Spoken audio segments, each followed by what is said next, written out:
বিয়েতে ৫১টা শাড়ি পেয়েছিল মেয়েটা। অষ্টমঙ্গলায় ফিরে এসে আরো ৬টা। এত শাড়ি একসঙ্গে সে জীবনে দেখেনি। আলমারির প্রথম থাকে সে রাখলো সব নীল শাড়িতে। হালকা নীল একটাকে জড়িয়ে ধরে বলল, তুই আমার আকাশ।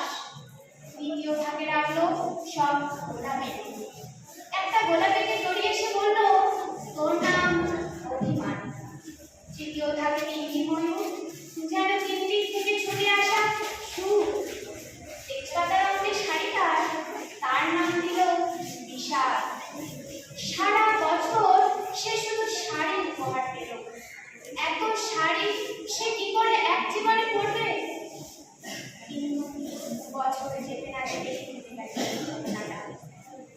সন্ধ্যের মুখে মেয়ে বেরিয়েছিল স্বামীর সঙ্গে চায়ের চিঠি। কাপড়ে মুখ বাঁধা তিনটি ছেলে এসে দাঁড়ালো।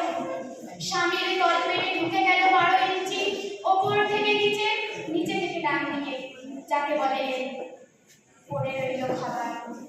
চিলি ফিস থেকে তখনও ধোয়া হচ্ছে। এর নাম রাজনীতি, বলেছিল পাড়ার লোকেরা। বিয়েতে ৫১টা শাড়ি অষ্টমঙ্গলায় ফিরে এসে আরো ৬টা।